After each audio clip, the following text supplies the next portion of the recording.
El pueblo unido jamás será vencido. El pueblo unido jamás será vencido. El pueblo unido jamás será vencido.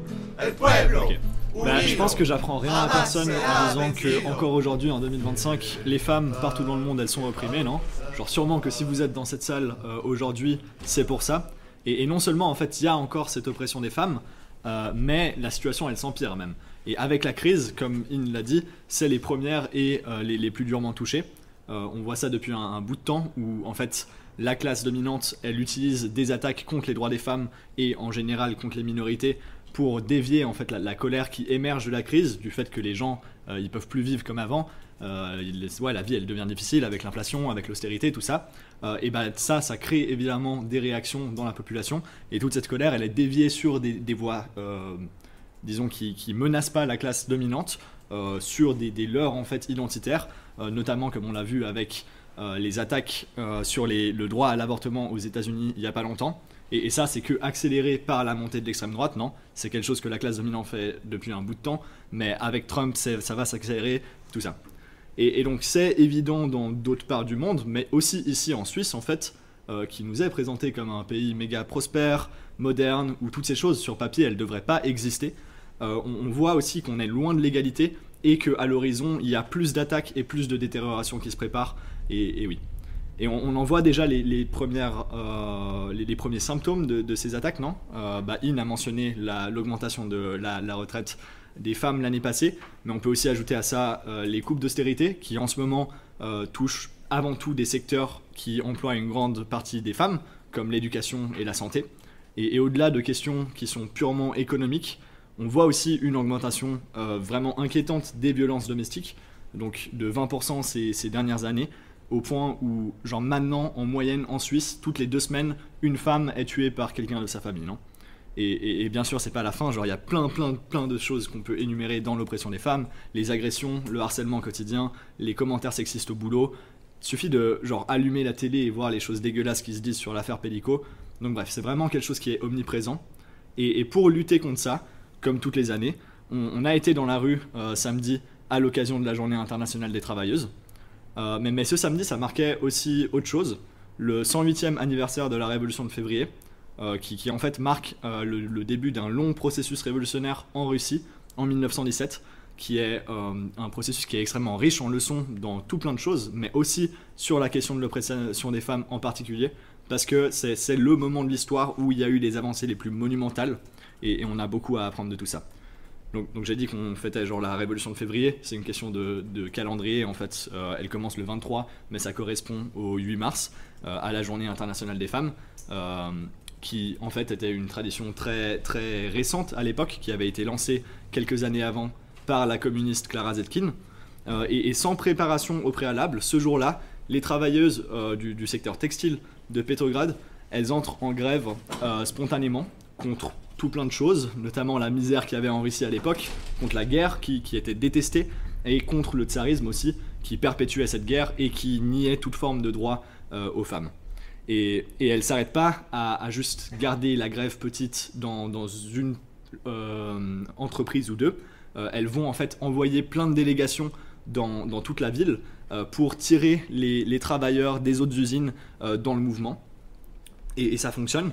Dès le premier jour, c'est 90 000 travailleuses et travailleurs qui arrêtent de travailler, qui vont dans la rue, et ça devient très vite une grève générale qui finit même par gagner le soutien des troupes qui étaient au front.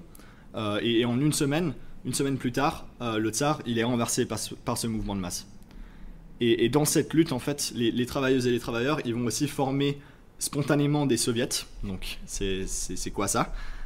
Ça commence à apparaître des comités de grève, en gros pour mobiliser et organiser le mouvement à petite échelle, dans des usines, dans des districts, mais au fur et à mesure que le mouvement est grandi, il y a une nécessité aussi de le coordonner sur une échelle plus grande, donc ces organes, ils s'établissent à un niveau qui va jusqu'au niveau national, avec des délégations et tout ça.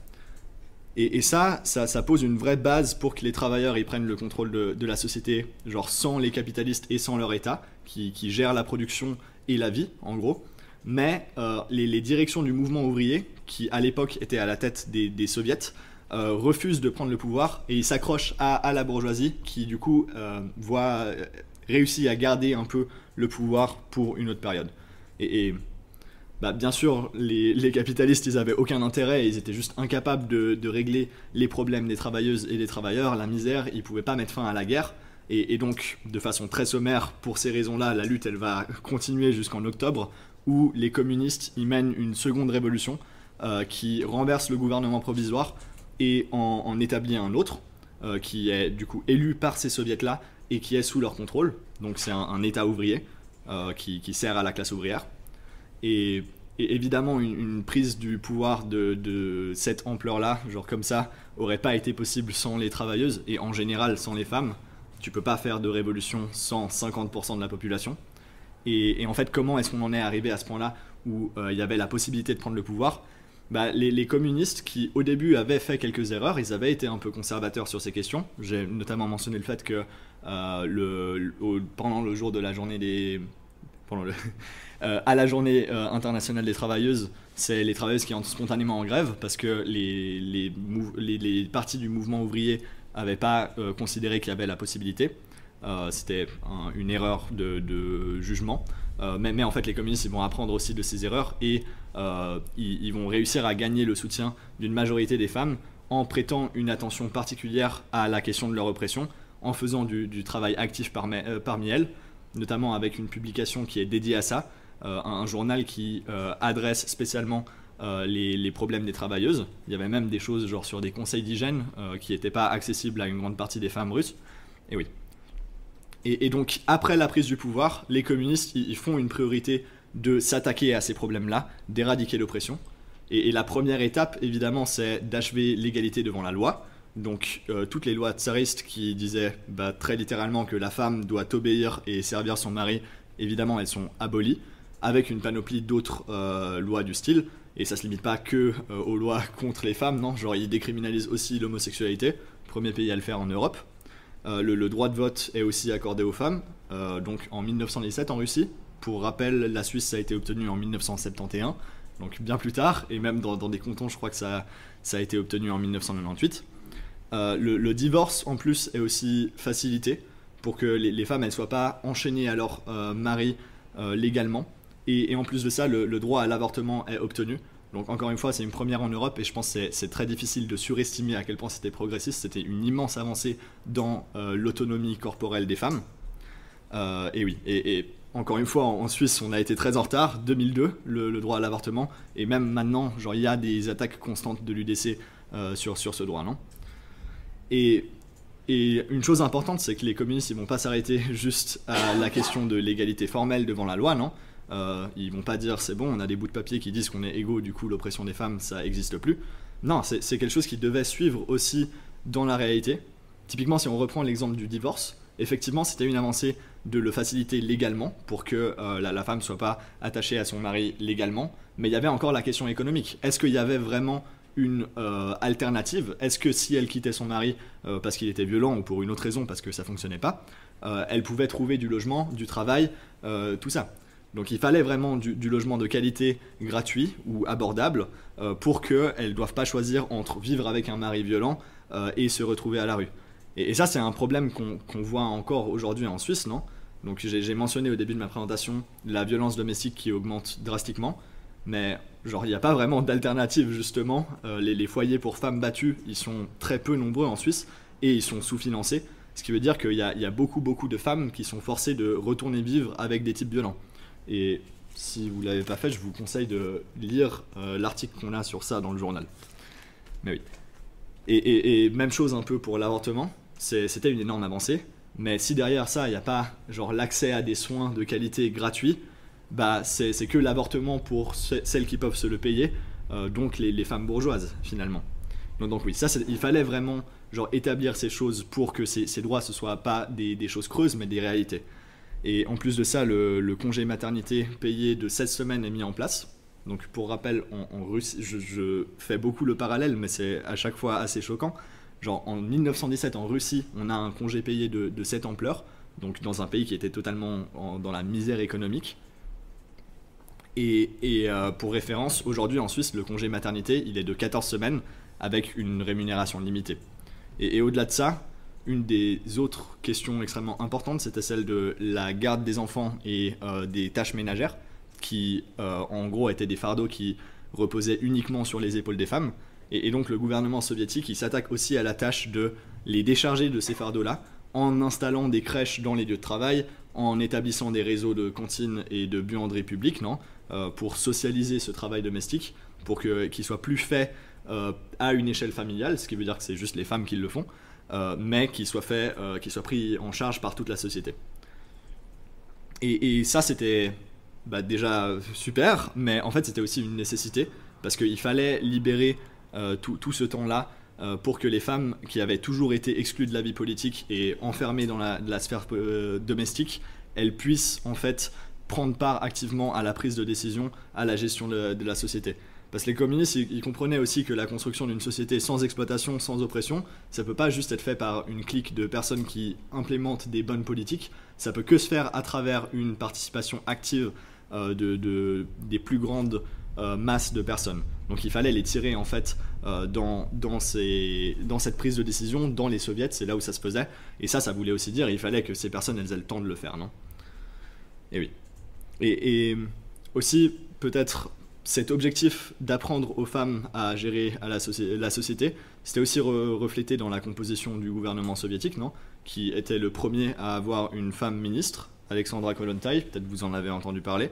Et au passage, c'était aussi le premier gouvernement avec un ministre qui était ouvertement homosexuel, qui vivait avec son mec et ça posait pas problème.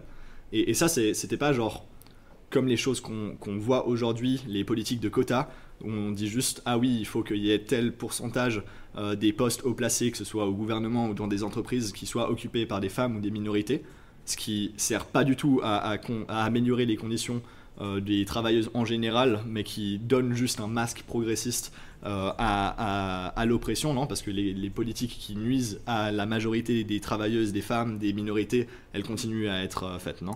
Et dans le cas de la Russie, c'était justement pas ça, c'était dans la logique plus générale d'aller vers une émancipation totale des femmes, non? Qui leur permet aussi de prendre part à la gestion du monde et qui permettent d'avoir des relations interpersonnelles vraiment égales, où il n'y a plus des rapports de force comme ça, et c'est vraiment juste des individus qui cohabitent de façon saine. Donc bref, je pense que je vais m'arrêter là pour un peu l'énumération des avancées. C'est pas parce qu'il y en a pas plus, genre il y a d'autres choses dont j'ai juste pas le temps de parler, mais le temps est court, on n'a pas tout le temps du monde. Et je pense que même ça parle à quel point c'était non seulement méga progressiste pour l'époque, mais même pour aujourd'hui, toutes ces mesures-là, elles sont d'actualité, non? C'est des choses qui amélioreraient encore la vie aujourd'hui. Et pour revenir un peu sur le mouvement aujourd'hui, on peut prendre les revendications syndicales du 14 juin. Parmi elles, il y a l'égalité salariale, le salaire minimum de 4 500 francs par mois, que les horaires de travail ils soient planifiables et compatibles avec les besoins des familles, une réduction de la durée du temps de travail, donc qu'une semaine à 100% soit de 35 heures, et que la garde des enfants, elle relève du service public. Et ça, c'est le genre d'amélioration que la révolution russe a apporté. Et les obtenir aujourd'hui en Suisse, ce serait clairement une amélioration majeure pour toutes les travailleuses, mais aussi quand on y pense pour les travailleurs en général, parce que l'augmentation de salaire, la réduction du temps de travail, c'est aussi quelque chose qui bénéficie les hommes. Mais ce programme, on voit aussi qu'il entre directement en conflit avec les intérêts de la classe dominante, non? Toutes ces mesures, ça leur ferait perdre du profit.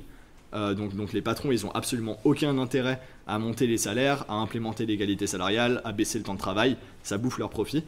Et pour ce qui est des services publics de qualité, la garde des enfants, tout ça, c'est peut-être un peu plus indirect, mais on voit qu'aujourd'hui, le gouvernement, en période de crise, son rôle, c'est pas d'offrir des services de qualité à la population pour améliorer la vie des gens lambda, c'est plutôt genre d'instaurer l'austérité, d'attaquer la classe ouvrière, de couper dans les dépenses. On voit qu'il est incapable de fournir des choses aussi essentielles que du logement pour les femmes battues, et ils vont pas juste nous donner de façon un peu gentille des crèches et des cantines ou des choses comme ça. Et ça veut pas dire qu'en tant que communiste on dit bon bah c'est pas possible sous le capitalisme, on laisse ça pour la révolution, on verra ça demain. Non, genre on se bat quand même pour toutes ces améliorations sous le capitalisme, mais ça c'est le point important, genre on se bat. Ça peut pas être des choses qui sont données volontairement, il faut les arracher par la lutte, et pas par n'importe quelle lutte en fait. par la lutte des classes, parce que essentiellement ça c'est des revendications de classe, donc pour des meilleures conditions, des meilleurs salaires, etc. Et c'est quoi la force dans la société qui est capable d'obtenir ces choses-là? C'est justement les travailleurs, parce qu'ils produisent tout, grossièrement, et ils ont du coup la capacité, le levier d'arrêter cette production, d'arrêter les profits de la classe dominante, et de taper là où ça fait mal, non? Et justement d'arracher toutes ces choses-là. Et essentiellement, ces choses-là qui vont à l'encontre du capitalisme et qui doivent être arrachées par la lutte sous le capitalisme, ça deviennent en fait des évidences dans une société contrôlée par les travailleurs, comme on le voit avec la révolution russe. Et on voit vraiment que sur une base de très très fragile en fait, la Russie genre semi-féodale, pauvre, qui en plus était genre dévastée par la guerre, un des pays les plus pauvres du XXe siècle, en faisant une rupture radicale avec le capitalisme, ils ont pu offrir plus aux femmes que la Suisse, un des pays les plus riches du monde au XXIe siècle, sur une base capitaliste. Mais il faut aussi dire que, genre, malgré le fait que les communistes avaient un programme monumental et qu'ils ont en fait commencé à l'implémenter et montrer pratiquement, donner un aperçu en fait de ce que le socialisme il avait à offrir, il y avait quand même des limitations, c'était pas des magiciens, c'est pas en faisant un coup de baguette qu'on peut faire apparaître des crèches, des logements, des écoles et tout le reste. Ces choses, ça demande des ressources, non? Faut les construire, faut les faire tourner, donc c'est des emplois, etc. Sauf que des ressources, les communistes, ils en avaient pas beaucoup, ils avaient hérité d'une Russie, comme je l'ai dit, en ruine, qui de base était un pays extrêmement arriéré, c'était à 90% de la campagne, un truc du style, et qui sortait d'une guerre particulièrement touchée par la guerre, c'était un pays détruit. Et par-dessus tout ça, la bourgeoisie du monde entier, elle est évidemment terrifiée à l'idée d'avoir un État ouvrier, non? C'est une énorme inspiration pour les travailleurs qui peuvent avoir envie de faire la même chose dans leur pays. Et donc, les bourgeois vont essayer de noyer la révolution dans le sang en envoyant plus de 20 armées en Russie. Et dans ce contexte-là, l'État ouvrier, il n'avait pas les moyens d'établir l'égalité dans les faits. Il a essayé, il a fait tout ce qu'il pouvait. Mais au-delà de la question de l'égalité, la survie même de la Russie soviétique, elle était menacée. Donc depuis le début, c'était une évidence que c'était nécessaire d'étendre la révolution à l'échelle mondiale. Et pour faire ça, en 1919, l'Internationale communiste, elle est fondée. Et elle est fondée dans un contexte extrêmement tendu. J'ai mentionné le fait que la révolution d'octobre, elle terrifie les capitalistes du monde entier. Et ils avaient raison d'être terrifiés, parce qu'elle donne un immense élan au mouvement ouvrier. Et dans les années qui suivent, il y a une série de révolutions en Europe. Donc pour en faire un peu une liste non exhaustive, en Allemagne, en Autriche, en Italie. Il y a aussi des énormes mouvements en Angleterre et en France. Il y a même la première grève générale de l'histoire suisse. Et oui. Donc, pour faire bref, l'histoire, elle impose une énorme tâche sur la jeune internationale communiste, celle de mener ces révolutions-là. Et dans ce contexte de course contre la montre, le Comintern a quand même fait de la question de l'oppression des femmes une priorité. Donc c'était débattu au Congrès, il y a eu beaucoup de résolutions qui ont été passées. Et par-dessus tout, il y a des organes qui sont installés à toutes les échelles de l'international pour justement faire ce travail, mener ce travail d'intégrer les femmes dans la lutte des classes et les gagner à la révolution. Et c'était pas un hasard que ce soit une priorité pour le Comintern dans ce contexte-là. En fait, c'était juste une nécessité absolue de gagner les femmes à la révolution pour qu'elles soient victorieuses. Et ça, c'est dû à leur position dans la société, au fait qu'elles jouent un rôle crucial sous le capitalisme.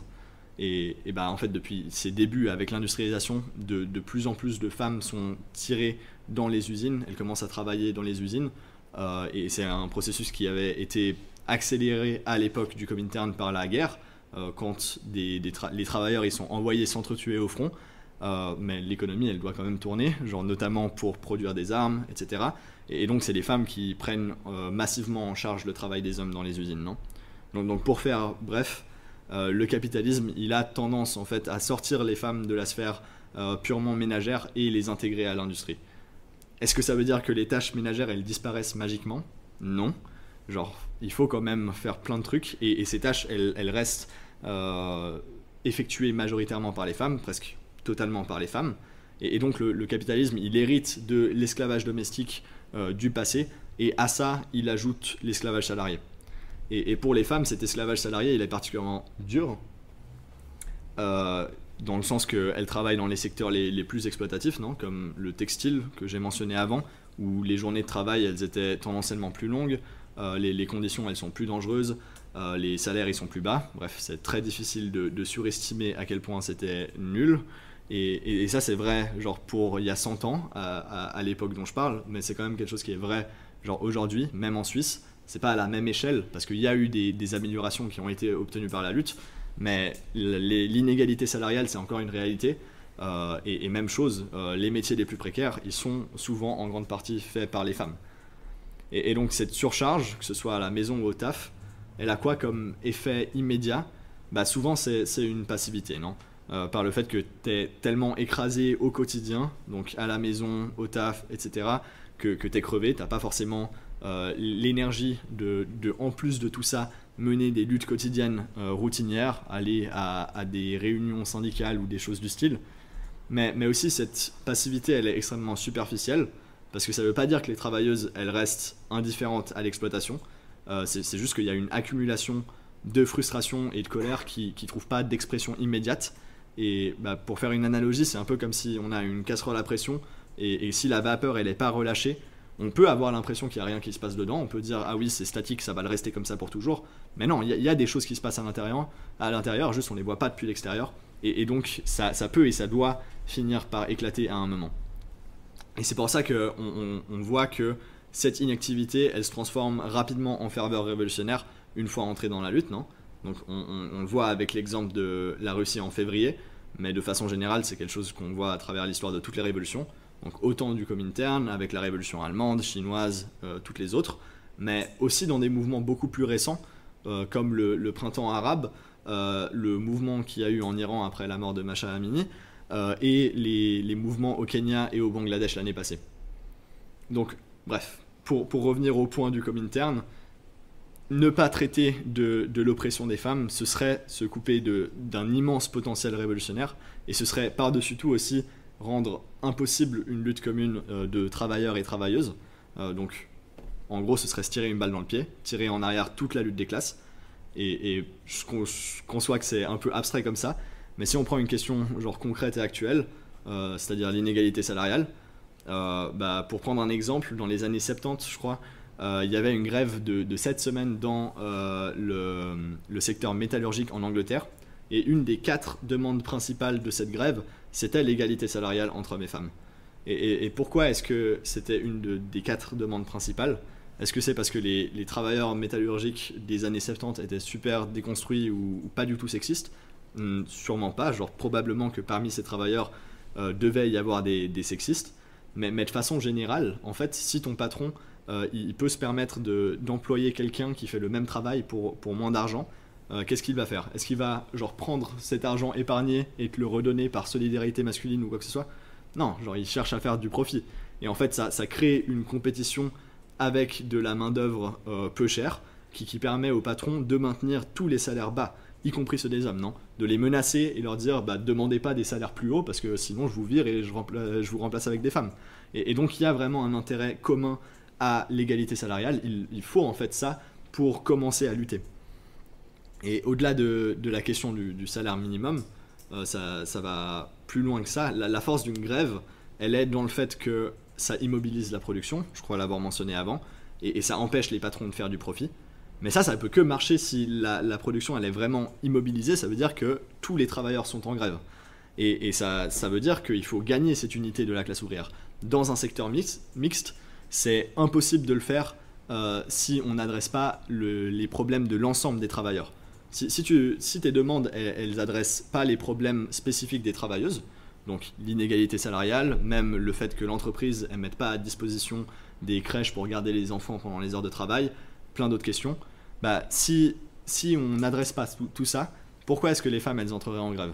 Pour quelque chose qui essentiellement améliore pas vraiment leurs conditions à elles. Donc c'est vraiment une question décisive qui se pose pratiquement dans la lutte, et c'est crucial d'y répondre pour gagner. Et donc l'internationale communiste, elle comprenait tout ça, c'est pour ça qu'elle en fait une priorité. Et ça passe aussi avant tout à travers une lutte interne contre le conservatisme hérité des partis réformistes qui comprenaient rien à l'oppression des femmes et qui du coup avaient position désastreuse. Par exemple, la Deuxième Internationale, elle adoptait la position que la crise, elle touchait moins durement les femmes, parce que de toute façon, si elles n'ont pas de thunes, elles n'ont qu'à marier un type riche ou à se prostituer. Donc, je pense qu'on comprend pourquoi la Deuxième Internationale n'était pas exactement un pôle de ralliement pour les femmes qui voulaient lutter. Mais eux, ils voient pas ça, ils regardent leur nombre de membres et ils se disent « Oh, il n'y a pas beaucoup de femmes là-dedans, ça doit être parce qu'elles sont totalement réactionnaires et elles veulent pas lutter. » Et donc, ça mène à une exclusion plus ou moins volontaire des femmes de la lutte, de ne pas adresser ces questions-là, de s'isoler totalement d'elles, et au mieux, ils les réduisaient à un rôle de cheerleader, non ?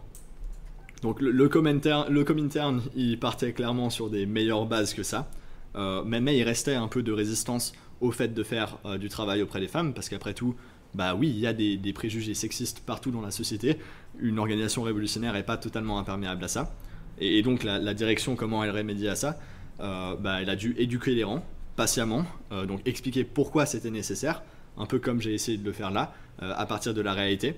Et ça a fonctionné. Comme ça, ils ont réussi à mobiliser les rangs de l'international communiste pour faire ce travail-là. Et ce travail, il n'était pas mené comme une question séparée qui n'a rien à voir avec la lutte des classes, mais comme l'application des méthodes communistes sur la question des femmes en particulier. Et justement, vu que c'était pas un travail à part, c'était pas une petite minorité qui s'occupait de ça à côté, de façon organisationnelle, ou c'était pas non plus juste les femmes qui s'occupaient de ce travail, c'était la tâche de tout le monde. Il n'y avait pas de « ça ne concerne pas les hommes, donc il n'y a pas besoin qu'ils s'en occupent ou qu'ils se forment sur ces questions ». Au contraire, comme on l'a vu, c'est une partie intégrale et importante de la lutte des classes, la lutte pour la libération des femmes. Et ça veut dire que ça concerne tous les travailleurs. Les hommes aussi, ils doivent se former sur ces questions et travailler pour intégrer les femmes dans la politique, les gagner à la lutte révolutionnaire. Et sur cette base, en fait, en adressant les problèmes particuliers des femmes, la question du travail domestique, du sexisme des patrons, qui était une grosse chose à l'époque, je pense que ça l'est aussi aujourd'hui, l'internationale communiste, elle a réussi quelque chose qui n'avait jamais été fait jusqu'à là. Donc, elle a réussi à construire un mouvement révolutionnaire qui unissait des centaines de milliers de femmes à travers le monde, y compris dans des pays genre très arriérés où les femmes étaient genre piétinées dans l'isolement le total, aucun accès à l'éducation, dans les pires des conditions, et même elles ont pu rentrer dans la lutte. Et je pense qu'on peut dire fièrement que c'était l'apogée du mouvement mondial pour la libération des femmes, et il faut un retour en fait à ces traditions révolutionnaires de l'internationale communiste et de la révolution d'octobre pour nous défaire de l'oppression sexiste qu'on voit aujourd'hui, et pour de bon. Et ça, c'est les traditions qu'on défend à l'internationale communiste révolutionnaire, que IN a présenté avant. Et ça veut pas dire que, genre, défendre ces traditions, ça veut pas dire qu'on copie toutes les revendications et tactiques précises que le Comintern avait et on les plaque sur la situation d'aujourd'hui. Il y a des choses générales qui n'ont pas changé et donc qu'on doit conserver, mais par-dessus tout, ce qu'on doit conserver, c'est la méthode du Comintern, hein, qui nous permet aussi de comprendre les nouveaux problèmes qui se posent, comme les féminicides en Amérique latine, ou genre 1000 autres choses qui s'ajoutent ces derniers temps. Et pour donner une vraie solution communiste à ces problèmes-là. Et finalement, c'est pour ça qu'on tient ce genre d'événement, non et c'est pour ça qu'on se forme sur ces questions, qu'on publie et on republie du matériel sur l'oppression des femmes. Il y en a là. Et oui, parce que pour revenir un peu à ce que je disais au début de ma présentation, la vie aujourd'hui, elle n'est pas simple. Et encore moins quand t'es une femme, non ? Genre, il y a ce climat d'inquiétude constante quand tu marches dans la rue, n'importe où en fait. Genre, peut-être un peu anecdotique, mais hier, je discutais avec une pote qui me disait qu'elle était dans le train et qu'il y a un type qui a 2 fois son âge, qui s'est juste genre posé devant elle pour la regarder. Et ça, malheureusement, c'est des anecdotes qui sont juste trop communes. Et franchement, c'est pas la pire chose qui puisse arriver quand t'es une femme. Genre, juste le fait de quitter ton mec, ça peut valoir la mort dans certains cas. Et oui. Et en plus de ça, il y a les attaques constantes de la classe dirigeante qui touchent avant tout les femmes. Et j'ai mentionné de façon très brève le mouvement révolutionnaire au Kenya l'année passée. Ça a été déclenché par une immense augmentation des taxes sur des produits de consommation et notamment sur des produits hygiéniques qui touchaient avant tout les femmes. Et donc ces attaques, genre, elles vont se multiplier et les mouvements aussi du style qu'on a vu ces derniers temps, ils vont que devenir plus fréquents. Et c'est pas une question de si ils vont venir, c'est une question de quand ils vont venir, aussi ici en Suisse. Et je pense que ça peut arriver plus vite qu'on le pense. Et à ce moment-là, la question, elle se posera de façon très concrète. Est-ce qu'on a le bon programme? Est-ce qu'on est capable de connecter avec les problèmes des gens? Est-ce qu'on est assez grand pour atteindre un max de personnes? En gros, est-ce qu'on est prêt? Et on veut être prêt, non? Pour que ces mouvements ils finissent pas en échec, pour transformer en fait ce programme en véritable force dans la lutte et pour se défaire de l'oppression. Unido, jamás será vencido. El pueblo unido, jamás será vencido. El pueblo unido, jamás será vencido.